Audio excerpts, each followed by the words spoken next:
Hello viewers, regular viewers will know that I think that atmospheric electricity is extremely important to a lot of different types of animals and plants and, well, the whole world around us really. So for example, I believe that plants are not plants and their leaf systems are not about collecting sunlight for photosynthesis, but are actually collecting atmospheric electricity from the breeze and using that to power their water pumping from the soil. So trees and plants are basically atmospheric electricity pumps in a sense. And then the birds and other flying animals and insects I believe use the atmospheric electricity, so they collect the charge and use it in their wing systems to achieve flight. And I was thinking about spiders, because spiders they spin their webs. Sometimes they seem to deliberately spin their webs in wide open spaces where they seem designed to catch the breeze. And I was just wondering, you know, whether there was any kind of use of the atmospheric electricity that I could find in spiders' webs. So I started looking around for any kind of evidence or videos on the subject. So here I've just collected together a few of the things that I found. So this one's just simply, this isn't anything to do with electricity, just showing you a spider at work. And they are pretty smart creatures and extremely skilled, and their webs are very intricate and carefully designed. And so you'd expect, as well as being carefully designed, that they're extremely carefully positioned. Anyway, this spider's doing a very cool job. Very elaborate bit of web building he's doing there. And in the next clip, which is coming up soon, I think what we're going to see is a Costa Rican spider. So check out the Costa Rican spider web and all of the stuff that appears to be going on in it, and just see if you think this could be some kind of electrical effect. Have a look. Check it out. That's pretty crazy, huh? Reminds me a little bit of one of those plasma ball things, you know, that you can run your fingers over, all those colours. So that is just a spider web in Costa Rica, but it's extremely trippy and very, very beautiful. And look how many different colours are going on in it. So that to me just looks a little bit like there could be something electrical going on there. Not necessarily conclusive, but it's quite interesting anyway, I think. I've never seen a spider's web like that. I went to Costa Rica actually, but I didn't see a spider's web like that, sadly, because it's very, very cool. I'd love to see one there. Not sure if the spider's at home. I think he's there in the middle. I can't quite tell. Anyway, this next clip shows a spider's web being attracted using an electrically charged metal object.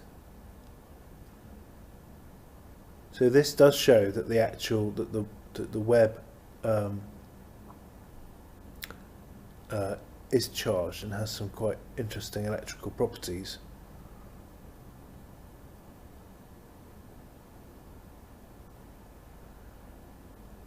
In fact, some researchers think that the spider's web is actually, that when a fly comes to the web, that there can be an electrical spark, like an electrical zap.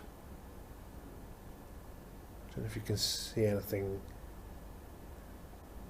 here. This is some very high speed camera footage.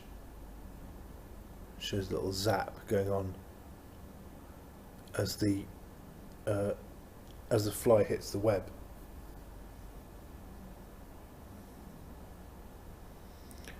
So it could be that the web just gets charged up, and that then it basically an unsuspecting fly gets near it, gets zapped and stunned, and then gets caught up in it. But anyway, I found this little kind of piece of footage about it. The same phenomenon that gives us a good zap when we touch a doorknob might be what helps a spider catch a fly.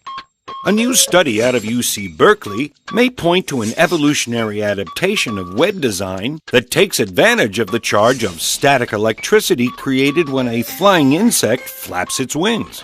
A buzzing bug can generate hundreds of volts of positive electrostatic charge from air friction, a trait that helps bees extract pollen from flowers.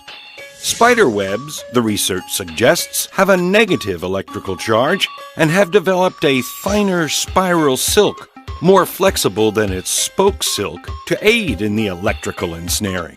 In the lab, high-speed cameras captured dead insects zapped with a positive charge as they were dropped into a web, which can be seen deforming and touching an electrified insect before it lands, attracted to its charge.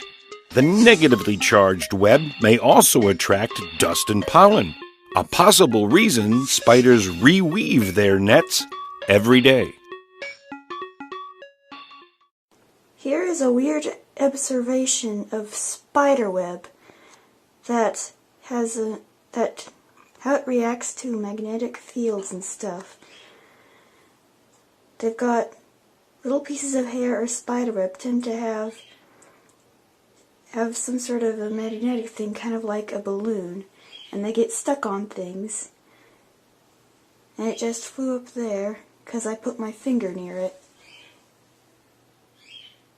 I don't know if you can see it. There it is. Okay, I'm going to try it again.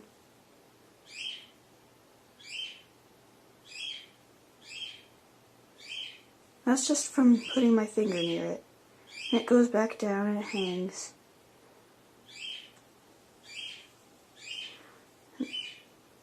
Oh, now it's going for the camera. Okay.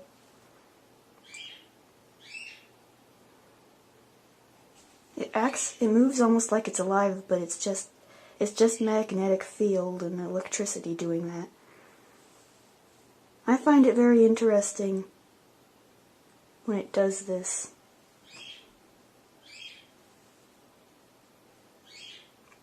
See, it moves almost like a snake.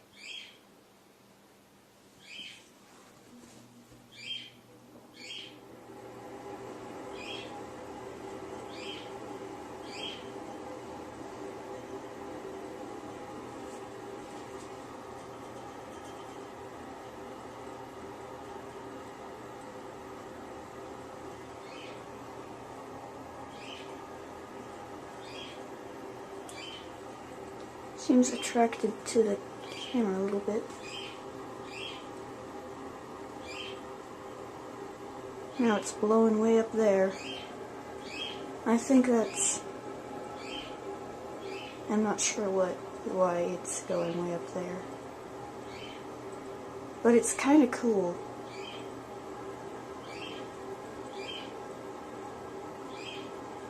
Okay, now I'm going to stick my finger in it again. Watch. Went further up. This time I've actually managed to touch it this time. Though it still moves away from my finger. Now,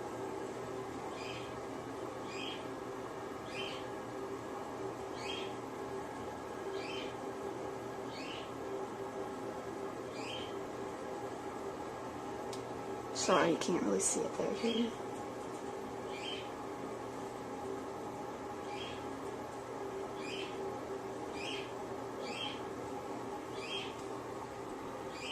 Part of it is wind, part of it is electricity. The heater's blowing, and I think that's one of the things that's making it go up.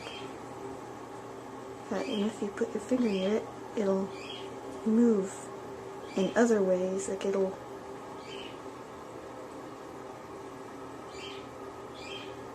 Oh, now it's grabbed my finger. Part of it is the wind, part of it is electricity.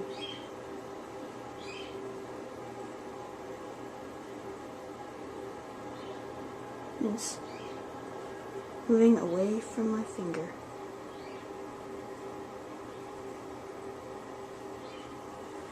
It stuck itself way up there because it didn't want to touch my finger. I don't know if you can see it now. Oh, out again. Now I've just touched it too fast, and so it didn't have time to move away.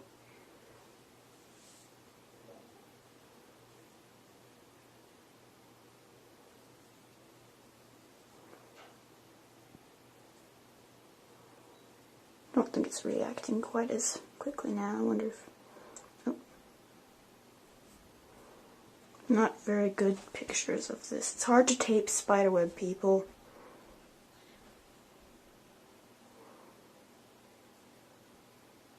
It's not reacting much.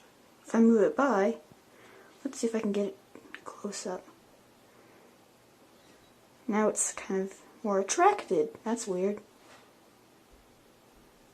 If I move it away, it slowly falls back down. Now it's moving away now. Okay, that's weird.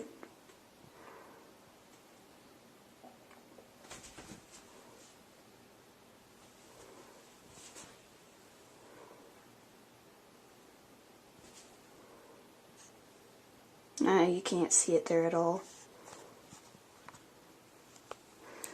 That is my weird observation of spiderweb. I'm pretty sure that you could probably make better tapes if you have a camera that will actually focus on the spiderweb, but I don't think there are very many cameras that will focus on the spiderweb unless you get a really good at looking at little details one. This is more for filming movies and stuff. Not like real movies, just things at home. If you have witnessed this, then good for you too. Anyway, there's not very much information about spider web electrical effects that I can find around, but I'll keep looking, and it does seem like there is some kind of electrical activity going on with them, and it would make perfect sense. I mean, the webs are, the webs and then positioning them in somewhere breezy seems clearly a design optimised to use atmospheric electricity. So it'd be very surprising to me if they didn't make use of it. But I'm going to hopefully find more evidence later on. And I'll leave you now with this epic battle between a fly and a web. Well, it's not really that epic. I mean, he's just completely fucked. But it's quite interesting.